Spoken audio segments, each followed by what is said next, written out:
अस्सलामु अलैकुम रहमतुल्लाहि वबरकातुह। ईद उल अज़हा यानी बकरीद की नमाज का मुकम्मल तरीक़ा हम आपके सामने पेश करेंगे। एक एक पॉइंट आप तक पहुंचाएंगे, ध्यान से सुनकर इसे समझ लें ताकि जब मस्जिद में ऐलान हो तो आपको बेइज्जती महसूस ना हो, है ना। मसाजिद में ऐलान होता है कि कैसे आपको 2 रकात ईद उल अज़हा की पढ़नी है, तो आप पहले से ही सीख लें। सबसे पहले आप नियत करें।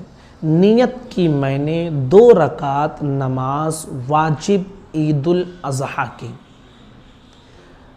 6 ज़ायद तकबीरों के साथ वास्ते अल्लाह ताला के, पीछे इस इमाम के, मुँह मेरा तरफ काबा शरीफ के, अल्लाहु अकबर यानी जब इमाम पहली तकबीर कहेंगे तो आप इस तरह नियत करके अल्लाहु अकबर कहकर हाथ नाफ के नीचे बांध लेंगे।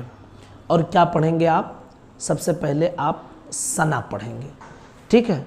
सना पढ़ने के बाद उसके बाद में इमाम साहब 3 तकबीर कहेंगे, अल्लाहु अकबर कहेंगे, उसके बाद हाथ छोड़ देंगे, बांधना नहीं है, ठीक है। फिर अल्लाहु अकबर कहेंगे और हाथ छोड़ देंगे, आपको बांधना नहीं है। फिर अल्लाहु अकबर कहेंगे और हाथ लाएंगे और नाफ के नीचे बांध लेंगे। उसके बाद में इमाम साहब सूरह फातिहा पढ़ेंगे, सूरत मिलाएंगे, फिर रुकू करेंगे, सजदा करेंगे।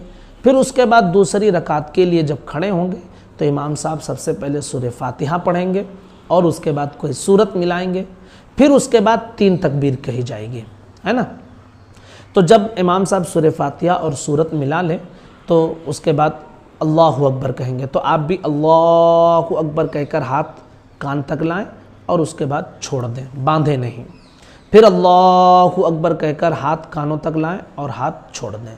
फिर अल्लाहु अकबर कहकर हाथ कानों तक लाएं और छोड़ दें, ठीक है। 3 तकबीर हो गई।